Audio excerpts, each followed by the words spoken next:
Hello students, now we are studying about the meter bridge. What is the meter bridge? Meter bridge is an experimental arrangement in which we can find any unknown resistance. There are four resistance PQRS arranged in a manner of Wheatstone bridge. Wheatstone bridge we have discussed previously. तो बच्चों metre bridge की construction क्या है? तो metre bridge के अंदर है जो ये कॉपर स्ट्रिप्स होती है, L shaped copper strips. These are the thick copper strips.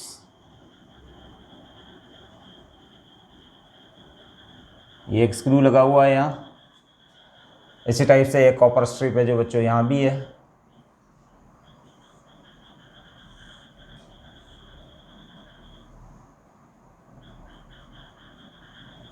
ये भी L shaped कॉपर स्ट्रिप है और 1 मीटर लेंथ का एक वायर इन दोनों स्क्रूज के बीच में, ये भी एक स्क्रू है और ये भी एक स्क्रू है। 1 मीटर लेंथ का एक वायर जो कि इन जनरल कांस्टेंटन का होता है बच्चों, वो हेल्ड फिक्स रहता है, हेल्ड टॉट, अंडरस्टैंड। और यहाँ बच्चों है जो एक कॉपर स्ट्रिप और है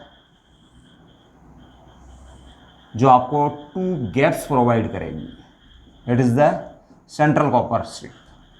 These are the L-shaped copper strips. Understand? That is point A.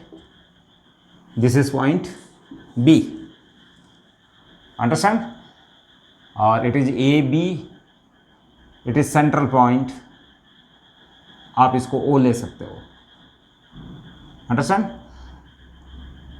ये गैप है बच्चों AB और ये A dash B dash. There are 2 gaps. यहाँ है जो 2 स्क्रू और लगे रहते हैं, ठीक है ना. यहाँ एक नॉन रेजिस्टेंस लगा रहता है बच्चों.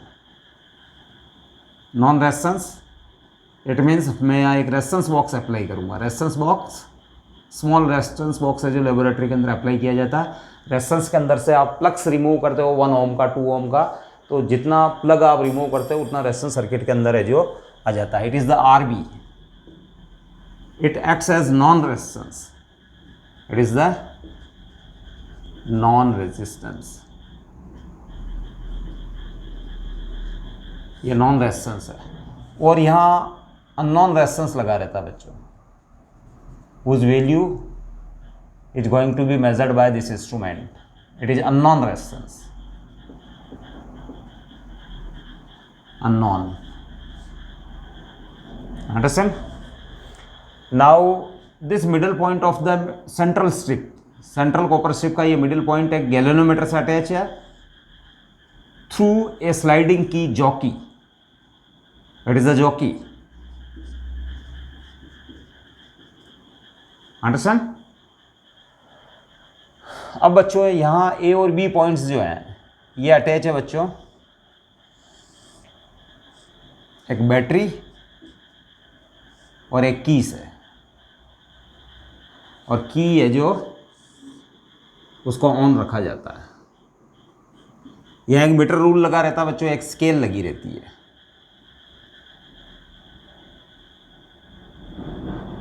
अंडरस्टैंड.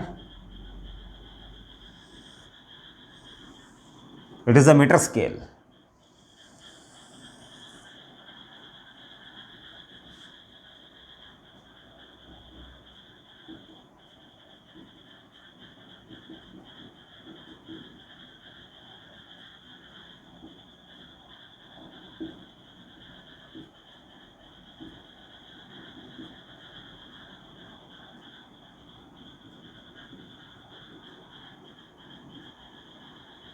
ये मीटर स्केल है बच्चों.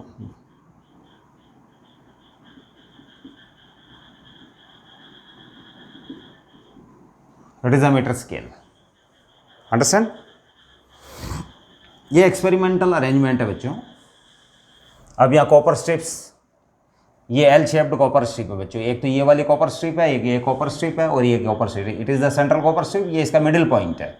Understand. It is a middle point और इस मिडिल पॉइंट से गैल्वेनोमीटर वाया जोकी एक बच्चों एक मेटल की एक रोड होती है जिसके नाइफ एज होता है बच्चों. नाइफ एज यानी चाकू की धार type. Understand. Knife edge which can made to slide over this wire, इस वायर के ऊपर स्लाइड हो सकती है। ये वायर ए बी जो है, wire A B constantan wire, constantan wire, और इसका क्रॉस सेक्शन है जो बच्चों यूनिफॉर्म है, cross section uniform. Cross section uniform होने से बच्चों इसके हर पार्ट का, हर यूनिट लेंथ का जो रेजिस्टेंस जो है वो सेम मान लिया जाएगा, क्योंकि R is inversely proportional to A होता है, A is the cross section और ए क्रॉस सेक्शन सेम है, यानी उसका रेजिस्टेंस जो है उस वायर का, उसका डिस्ट्रीब्यूशन जो है रेजिस्टेंस वो है जो, या यूँ कह दो कि आप पर यूनिट लेंथ का रेजिस्टेंस भी क्या रहता है बच्चों, इसके अंदर फिक्स बना रहता है। अदरवाइज़ किसी पार्ट का रेजिस्टेंस ज़्यादा हो जाएगा और किसी पार्ट का रेजिस्टेंस क्या हो जाएगा, कम हो जाएगा। तो पर यूनिट लेंथ का रेजिस्टेंस है जो फिक्स बना रहेगा इससे। Understand, it is our basic requirement. ये कॉन्स्टेंटन वायर बच्चों, ये अलॉय है बच्चों, इट इज़ अलॉय। और मैं पहले भी बता चुका हूँ बच्चों, अलॉय क्यों यूज़ किया जाता है, अलॉय क्योंकि इसका जो रेजिस्टिविटी हाई होती है, रेजिस्टिविटी हाई, इसकी रेजिस्टिविटी हाई है। अंडरस्टैंड, तो रेजिस्टिविटी हाई होने से यहाँ से यहाँ तक का वायर इसको स्लाइड करवाया जाता है, और इसमें जो स्लाइड उस समय तक कराते हैं इस वाली जॉकी को, इस वायर ए बी के ऊपर उस समय तक स्लाइड करवाया जाता है जब तक कि गैल्वेनोमीटर जीरो डिफ्लेक्शन नहीं देता। और जब ये जीरो डिफ्लेक्शन दे देता है तो लेट है जो इस ए पॉइंट से उस पॉइंट की लेंथ एल है, एल सेंटीमीटर है, तो it is 100 minus L centimetre. Understand. अब बच्चों यहाँ से यहाँ तक का it is the D point मान लो आप, ए बी ओ, आप इसको है जो सी पॉइंट मान सकते हो, लेट सी पॉइंट मान लें इसको। अंडरस्टैंड, तो सी पॉइंट है जो एक तरीके से स्लाइडिंग पॉइंट हो गया, जिस जगह टच किया जाएगा that is the C point. Understand. अब बच्चों यहाँ से यहाँ तक का रेजिस्टेंस बच्चों पी हो जाएगा, पी ओम, और यहाँ से यहाँ तक का रेजिस्टेंस हो जाएगा क्यू ओम, क्यू ओम। ये आर हो गया, ये रेजिस्टेंस बॉक्स से जो रेजिस्टेंस निकाला जाएगा आर, और नॉन रेजिस्टेंस हो गया। तो बच्चा इसका इक्विवेलेंट फिगर अगर मैं बनाऊं तो it is the Wheatstone bridge basically. Understand, जैसे फॉर एग्जांपल ये आपका P, ये आपका Q, ये आपका R और ये आपका S।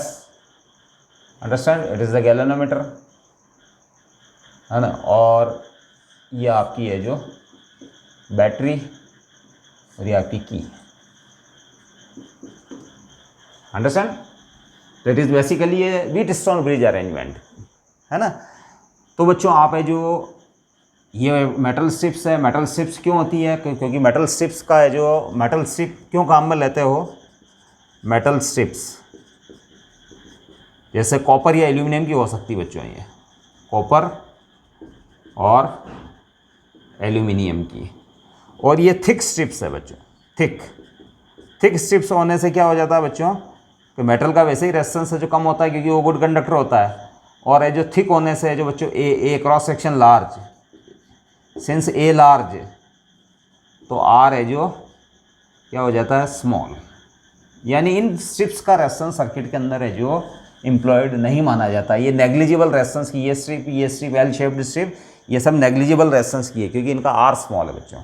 वायर कॉन्स्टेंटन का है, क्यों है कि रेजिस्टिविटी हाई है, और second alpha that is temperature coefficient of resistivity वो लो है बच्चों। का आप अलॉय का वायर क्यों काम में लेते हैं, इट इज़ इंपॉर्टेंट क्वेश्चन। ये पोटेंशियोमीटर के अंदर भी इंपॉर्टेंट क्वेश्चन है, उसके अंदर 10 मीटर लेंथ का वायर भी काम में लिया जाता है, 400 सेंटीमीटर, 500 सेंटीमीटर, 700 सेंटीमीटर। तो इसका रीज़न ये है बच्चों, रेजिस्टिविटी इज हायर, क्योंकि ये जो आपको ये जो एक्चुअल में ये जो वायर है इससे दो रेजिस्टेंस बन रहे हैं, एक तो ये P और एक Q। अंडरस्टैंड, जिस जगह बैलेंसिंग पॉइंट आ जाता है उसके लेफ्ट के अंदर जो भी वायर बनता है, जो भी वायर की लेंथ है उसका रेजिस्टेंस P माना जाता है, और जो रिमेनिंग वायर है 100 माइनस L उसको Q माना जाता है।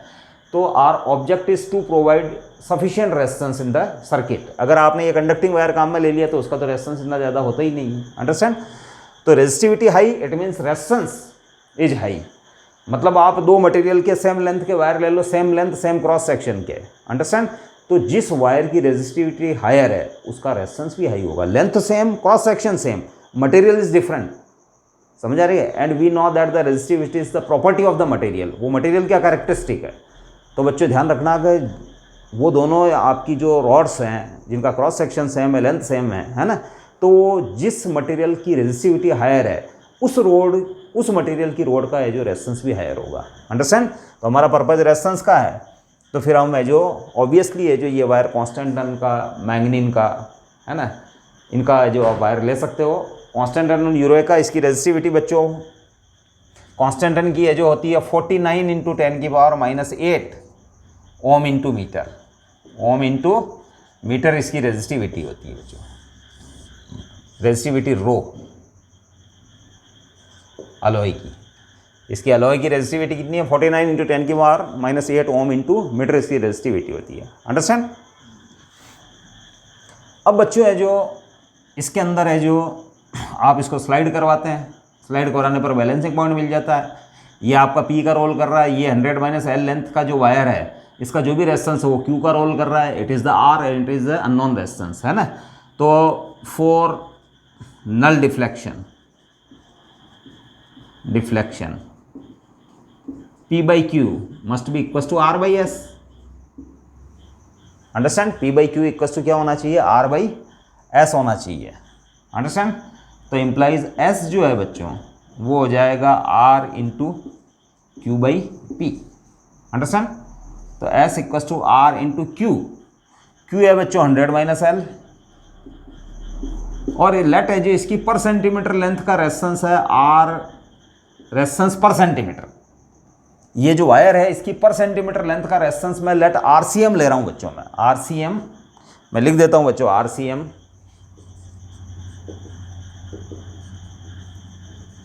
रेजिस्टेंस ऑफ पर centimetre length of wire. Understand. तो R into 100 - L upon L हो जाएगा और IL इंटू RCM हो जाएगा, क्योंकि L लेंथ का रेजिस्टेंस हो जाएगा L इंटू RCM और इस वाली लेंथ का हो जाएगा 100 - L into RCM, where RCM is the resistance per unit length of the wire. Understand. तो बच्चों RCM से RCM कैंसिल, तो unknown resistance S equals to R into 100 - L upon L। Understand. अब बच्चों ये जो इसके अंदर इंपॉर्टेंट यही है कि आप है जो R की वैल्यू को इस टाइप से एडजस्ट करेंगे ताकि आपका ये मीटर ब्रिज जो हो मोस्ट सेंसिटिव हो। और बच्चों हमको पता है मीटर ब्रिज वर्क करता है व्हीटस्टोन ब्रिज के प्रिंसिपल पे, it is the Wheatstone bridge arrangement. तो व्हीटस्टोन ब्रिज की ये जो सेंसिटिविटी वो मैक्सिमम कब होती है, जब P, Q, R और S है जो इनकी वैल्यूज़ है जो सेम हो, यानी ये सेम ऑर्डर के P, Q, R and S when all four resistances are of the same order और equal to each other, that is P equals to Q equals to R into S। In that case the sensitivity of the galvanometer is highest. Understand. इसका मतलब आपका है जो null point मिलेगा, उस null point से अगर आप है जो नल पॉइंट आने के बाद अगर R की वैल्यू को थोड़ी बहुत भी अगर चेंज करेंगे तो बच्चों लार्ज डिफ्लेक्शन शो करेगा वो। अंडरस्टैंड। तो उस समय वो मोस्ट सेंसिटिव माना जाता है। अंडरस्टैंड। मैं एक बार और सेंसिटिविटी को बता देता हूँ कि जब वो बैलेंस्ड हो चुका है और अगर उसकी सेंसिटिविटी बेस्ट है, अगर अच्छी खासी सेंसिटिविटी है उसकी या सेंसिटिविटी हायर है, तो उस केस में जब वो बैलेंस्ड हो चुका R में स्मॉल चेंज करो। अंडरस्टैंड। तो स्मॉल चेंज करने पर फिर है जो वो है ना ज़बरदस्त डिफ्लेक्शन देगा, मतलब लार्ज डिफ्लेक्शन शो करेगा। इसका मतलब वो मोस्ट सेंसिटिव है। जब बैलेंस होने के बाद R में थोड़ा बहुत भी अगर स्मॉल वेरिएशन किया जाए तो उसके अंदर डिफ्लेक्शन लार्ज प्रोड्यूस हो जाता है, इसका मतलब वो मोस्ट सेंसिटिव है। और मोस्ट सेंसिटिव अगर है तो उस कंडीशन में अगर आप जो L की वैल्यू फाइंड करोगे, यानी बैलेंसिंग लेंथ पॉइंट है जो जितना एक्यूरेटली फाइंड करोगे उतनी एरर कम हो जाएगी, क्योंकि आपका S जो है वो L पे डिपेंड कर रहा है और L को डिसाइड करने में उसकी सेंसिटिविटी इंपॉर्टेंट रोल प्ले करती है। अंडरस्टैंड। मतलब आप उसको स्लाइड करते हुए एक ऐसा पॉइंट है जो डिटेक्ट कर लोगे, अंडरस्टैंड, उस जगह जो डिफ्लेक्शन 0 हो, इसके बाद R में थोड़ा बहुत भी चेंज करो तो अगर लार्ज डिफ्लेक्शन आता है तो फिर उस समय समझ लेना कि आप है जो आपने जो L की वैल्यू सेलेक्ट की वो है जो करेक्ट है। अंडरस्टैंड। ऐसा नहीं होगा आप है जो आर के आप है जो थोड़ा सा मतलब है जो आर में थोड़ा सा स्मॉल चेंज लाए और है जो बहुत कम डिफ्लेक्शन वो दे, जब वो बैलेंस हो चुका होता है बहुत कम डिफ्लेक्शन दे, तो उस कंडीशन में वो सेंसिटिव नहीं होता है। अंडरस्टैंड। तो एल की वैल्यू के अंदर है जो एक्यूरेसी नहीं होगी, एक्यूरेसी नहीं होगी तो percentage error will increase in that case. Understand. तो आप उसके लिए जो आपको इम्पोर्टेंट ये है कि द वैल्यू ऑफ आर, जब आप रीडिंग लेना स्टार्ट करें तो value of R must be adjusted in such a manner that the balancing point या balancing length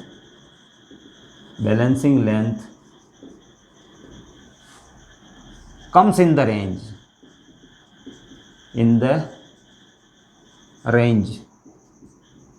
45 centimetre to 55 centimetre. वैसे एग्जैक्ट तो 50 सेंटीमीटर है, लेकिन 45 से 55 सेंटीमीटर के लिए आप है जो आर की वैल्यू को निकालें आप। अंडरस्टैंड। आर की वैल्यू को कि उसकी ये जो बैलेंसिंग पॉइंट 45 से 55 सेंटीमीटर के बीच में आ जाए, तो sensitivity is best in that case. Best तो तब होगी जो 50 सेंटीमीटर होगा, लेकिन तब भी अपन है जो उसको गुड मान लेंगे। To a large extent we can assume it to good. Understand. तो फिर आप इस टाइप से जो इस नॉन रेजिस्टेंस की वैल्यू को आप फाइंड कर सकते हैं। ये स्लाइडिंग की है जो कि है कि जो रॉड है बच्चों, ठीक है ना, जिसके नाइफ एज होता है, लेबोरेटरी के अंदर आपने इसको देखा होगा। ये आपकी ये जो मेटल स्ट्रिप्स है ये थिक है, थिक होने से जो फिर ध्यान रखना, थिक होने का मीनिंग ये होता है बच्चों, जैसे फॉर एग्जांपल इस वाली मेटल स्ट्रिप को अगर मैं बनाता हूँ तो बच्चों ये थिक, मैंने थिकनेस थोड़ी ज़्यादा ही बताती है, तो इधर से करंट आई तो क्रॉस सेक्शन बच्चों ये माना जाएगा, it is a cross section. Understand. Current है जो इस क्रॉस सेक्शन से जो निकलेगी बच्चों। अंडरस्टैंड। तो फिर है जो बच्चों ध्यान रखना, ये थिकनेस है, ये एरिया ऑफ क्रॉस सेक्शन है A मीटर स्क्वायर। अगर ये लार्ज है बच्चों तो इसका आर क्या होगा, स्मॉल होगा। अंडरस्टैंड। तो ये एक आपका प्रैक्टिकल मेथड है जो कि व्हीटस्टोन ब्रिज का ही एप्लीकेशन, जिसमें हम अननोन रेजिस्टेंस की वैल्यू है जो more accurately we can easily find. Understand. इस टाइप से। और इसका नाम मीटर ब्रिज इसलिए बच्चों क्योंकि इसमें 1 मीटर लेंथ का वायर काम में लिया जाता है। It is held taut between two screws A and B. अब बच्चों इसके अंदर एंड करेक्शन भी होता है। क्या होता है, यहाँ जो स्क्रू लगा होता है उससे जो कुछ टर्न है जो लेके ये वायर है जो फिर इधर जाता है, फिर यहाँ इस स्क्रू से फिर टाइट होता है, वहाँ पे भी कुछ टर्न होते हैं। तो वो एक्चुअल लेंथ जो है, बैलेंसिंग लेंथ है ना बच्चों, उसके अंदर है जो कुछ आपको करेक्शंस करने पड़ते हैं, ठीक है ना, that is the end correction. क्योंकि इनके रेजिस्टेंस को जो सर्किट में जो काम में नहीं आ रहे हैं, तो एक्चुअल एक्यूरेसी के लिए तो बैलेंसिंग लेंथ आपकी कितनी है, तो बैलेंसिंग लेंथ L आई है आपकी, तो L plus alpha, alpha is the ये वाला है एंड करेक्शन। इसी टाइप से ये 100 माइनस L, ठीक है ना, इसमें आपको बीटा ऐड करना पड़ेगा। बीटा यहाँ स्क्रू से जो वायर लपेटा हुआ है जिसने टर्न लिया हुआ है, अंडरस्टैंड, उसका रेजिस्टेंस हो गया। तो ये आपका है जो एक मीटर ब्रिज अरेंजमेंट है। यहाँ रेजिस्टेंस बॉक्स होता है, इससे आप है जो प्लग है जो रिमूव करते हैं 1 ओम 2 ओम 3 ओम 4 ओम 5 ओम। अंडरस्टैंड। लेकिन आपको ऐसा प्लग रिमूव करना है कि इसकी इनिशियली ये जो रीडिंग है जो ऑलमोस्ट मिड में आए, तो सेंसिटिविटी बेटर होगी। फिर आप अदर प्लग निकालते समय भी ध्यान रखें कि जो वो 45 से 55 सेंटीमीटर के बीच में आए, तो sensitivity will be better in that case. Understand. Now we are going to solve a question. मैं क्वेश्चन है जो बताने जा रहा हूँ आपको।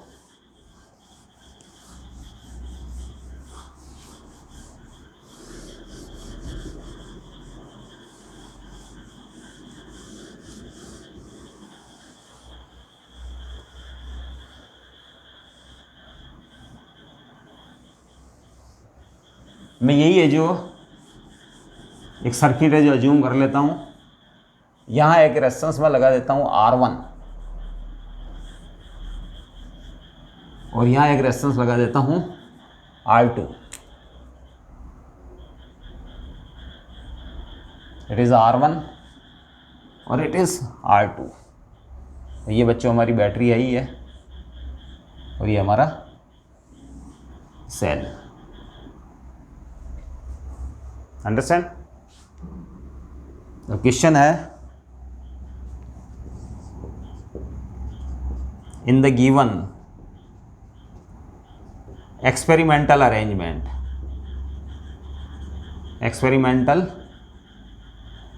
arrangement,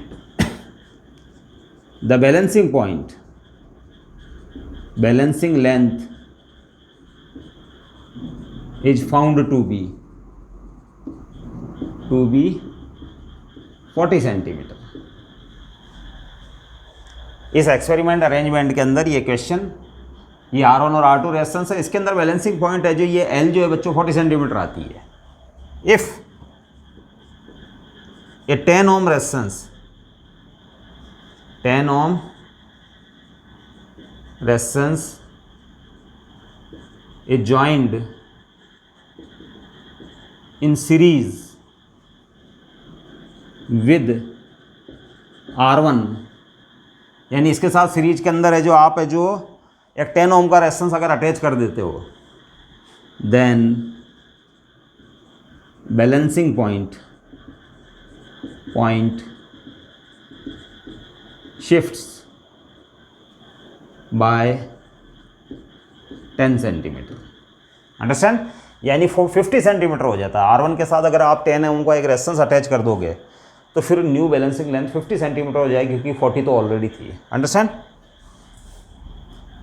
हाँ, now if A resistance R is joined in parallel to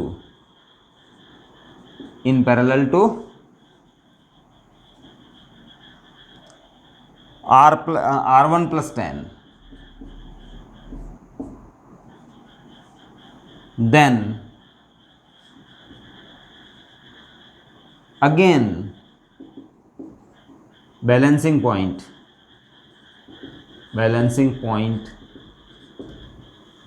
is obtained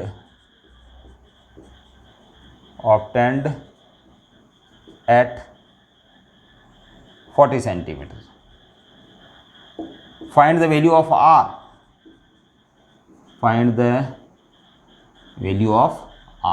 आपको R की वैल्यू फाइंड करनी है बच्चों। अंडरस्टैंड? अब बच्चों देखो, R1 और R2 रेजिस्टेंस है और बैलेंसिंग पॉइंट लेट ये 40 सेंटीमीटर है, ये जो 40 सेंटीमीटर है।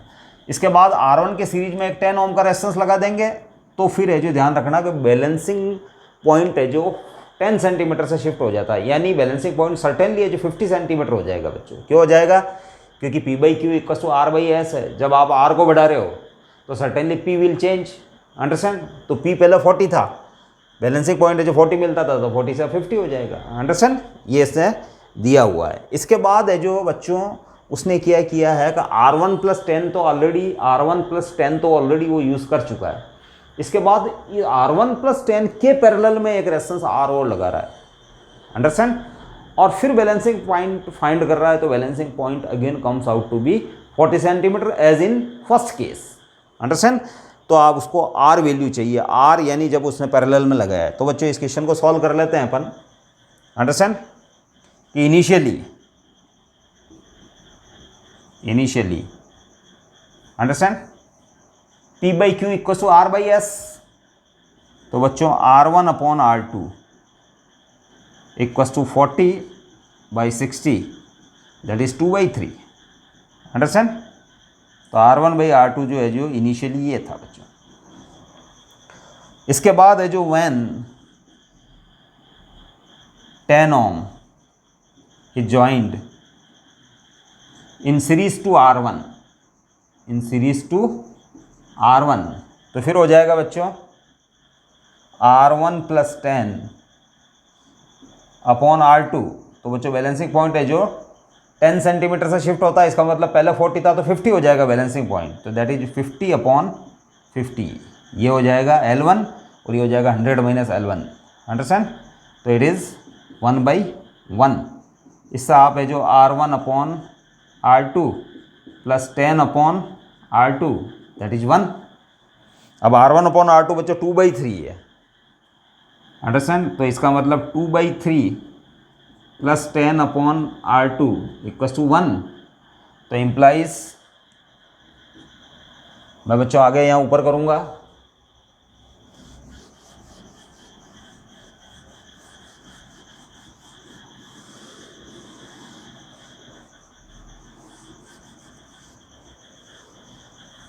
तो इम्प्लाइज मैं इसके बाद अगली वाली स्टेप लिख रहा हूँ बच्चों, है ना। तो 10/R2 equals to 1 - 2/3 that is 1/3 implies R2 equals to 10 × 3 that is 30 centimetre 30 ohm sorry.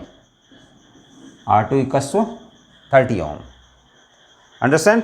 अब यहाँ से R2 की वैल्यू 30 पुट कर देता हूँ, तो इम्प्लाइज R1 इक्वल्स टू हो जाएगा 2/3 × R2 यानी 2/3 × 30 that is 20 centimetre. That is R1 equals to 20 ohm sorry 20 ohm, understand. अब बच्चों ये जो R1 + 10 के जो पैरेलल में, अब बच्चों जैसे एक तरीके से ये हो गया R1 है जो बच्चों +10 के पैरेलल के अंदर एक रेजिस्टेंस R जोड़ा है इसमें R, अंडरस्टैंड। यानी इस वाली जगह पे जो आपने ये अरेंजमेंट किया है, तो इनका इक्विवेलेंट रेजिस्टेंस हो जाएगा बच्चों, equivalent equals to R × R1 + 10 upon R + R1 + 10। अब बच्चों R1 का 20 है तो ये हो जाएगा 30, ये R1 20 है तो ये वापस 30 हो जाएगा, अंडरस्टैंड। तो इक्विवेलेंट ये हो जाएगा। फिर बैलेंसिंग पॉइंट अगेन है जो 50 हो जाता है बच्चों, इनिशियल 40 हो जाता है। इनिशियली बैलेंसिंग लेंथ इस पॉइंट से वापस इनिशियली 40 हो जाता है, कब? जब ये अरेंजमेंट किया जाता है इस जगह ये। तो बच्चों इस कंडीशन के अंदर है जो फॉर फाइनल कंडीशन R1 की जगह जो बच्चों हो जाएगा ये वाला resistance R × 30 upon R + 30, understand. इसके बाद R2 अपॉन R2 और ये जो अगेन बैलेंसिंग पॉइंट आपका है जो 40 और ये 60 यानी 2/3, अंडरस्टैंड। अब R2 बच्चों आपके पास 30 है तो R2 इज़ 30। तो बच्चों इस यहाँ से है जो आप इसको सॉल्व कर लें फर्दर, तो इसके बाद मैं जो इसको यहाँ सॉल्व कर रहा हूँ बच्चों R × 30 और ये R + 30 और इंटू R2 भी अपॉन में ही रहेगा और R2 चूँकि 30 है तो ये 2/3 30 से 30 कैंसिल। अब क्रॉस मल्टीप्लाई कर दूँ बच्चों में तो 3R equals to 2R + 60 implies R equals to 60 ohm. तो इसका मतलब आपको ये पैरेलल में जो रेजिस्टेंस अप्लाई किया है वो 60 ओम है, R1 की वैल्यू जो है वो आपके 20 ओम है, R2 की वैल्यू 30 ओम है। तो बच्चों इस टाइप से हम कुछ क्वेश्चन है जो अटेम्प्ट कर सकते हैं। नेक्स्ट के अंदर है जो बच्चों मैं आपको नेक्स्ट वीडियो के अंदर मैं आपको व्हीटस्टोन ब्रिज की जो प्रिंसिपल पे जो बेस्ड कुछ क्वेश्चंस हैं न्यूमेरिकल प्रॉब्लम्स उनको सॉल्व करेंगे और किरचॉफ्स लॉ को किस तरीके से हम इजीली अप्लाई कर सकते हैं उसके ऊपर हम डिस्कशन करेंगे। Thank you.